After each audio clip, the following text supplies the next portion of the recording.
అసలు మీరు గిరిజనులకి ఏం చేసిరండి సార్? ఏదో స్వర్ణోత్సవాల పేరు మీద బస్సు యాత్రలు, మోకాల యాత్రలు, దండయాత్రలు చేయడానికి చదువుకునే పిల్లల నుంచి పండు ముసలి దాకా ఎవరినైనా మోసం చేయకుండా ఉన్నారా గిరిజనులలో? ఎవరినైనా మీరు గిరిజనులను మోసం చేయకుండా ఉన్నారా?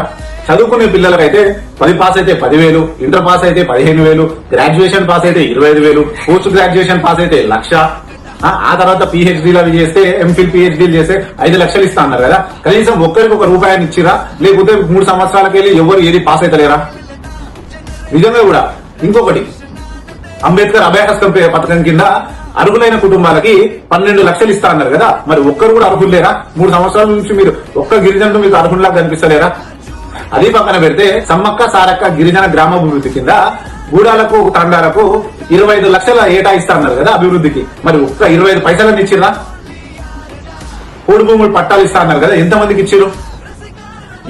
పట్టాలు ఇస్తా అనేది పక్కన పెడితే ఇప్పుడు రివర్స్ గుంజుకుంటారు కదా. ఇప్పుడు RRR పేరు మీద మీ బంధుమిత్రుల భూములు కాపాడుకోవడానికి, ఆ నారాయణ రెడ్డి, కసిరెడ్డి నారాయణ రెడ్డి బంధుమిత్రుల భూములు కాపాడుకోవడానికి RRR పేరిట, ఆ గ్రీన్ ఫీల్డ్ రోడ్ పేరిట ఉన్న గిరిజనుల దగ్గర ఉన్న భూములు లాక్కుంటారు కదా మీరు.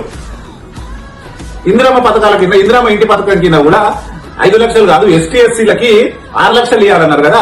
6 లక్షలు ఇస్తురా? మరి ఇట్లా చెప్పుకుంటూ పోతే అనేక. తుకారం ఆదివాసీ కార్పొరేషన్ ఏర్పాటు చేస్తాం, సంత్ సేవాలాల్ కార్పొరేషన్ ఏర్పాటు చేస్తాం, మళ్ళీ ఇంకా ఎరకల కార్పొరేషన్ ఏర్పాటు చేసి ఒక్కొక్క కార్పొరేషన్ కి 500 కోట్లు ఇస్తా అన్నారు కదా. 5 పైసలను ఇచ్చిరా?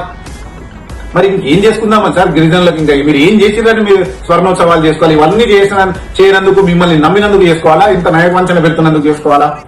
ఖచ్చితంగా రేవంత్ రెడ్డి గారికి కల్వకుర్తి ప్రాంతం మీద, మీరు ఇదే ప్రాంతం బిడ్డ కాబట్టి మీకు మన ప్రాంతం మీద ఏ మాత్రం ప్రేమున్నా, మాత్రం ప్రేమ మమకారాలన్నా ఖచ్చితంగా రేపు ఇవన్నీ ప్రథమంగా ఇంకా చాలా ఉన్నాయి, తీస్తే పెద్ద చిట్టా ఉంది, కానీ ప్రథమంగా ఇవన్నిటిని కూడా స్టూడెంట్స్ కే కానివ్వండి, లేకపోతే మిగతా ఇవన్నీ అర్హులైన ప్రతి ఒక్కరికి రేపటి నుంచి అమలు చేయాలి. అది రేపు మీరు ఏదైతే మైసకండి మైసమ్మని దర్శనం చేసుకోబోతున్నారో ఆ మైసమ్మ మీకు అంతటి బుద్ధిని ప్రసాదించాలని మనస్ఫూర్తిగా కోరుకుంటూ జై తెలంగాణ, జై కేసీఆర్.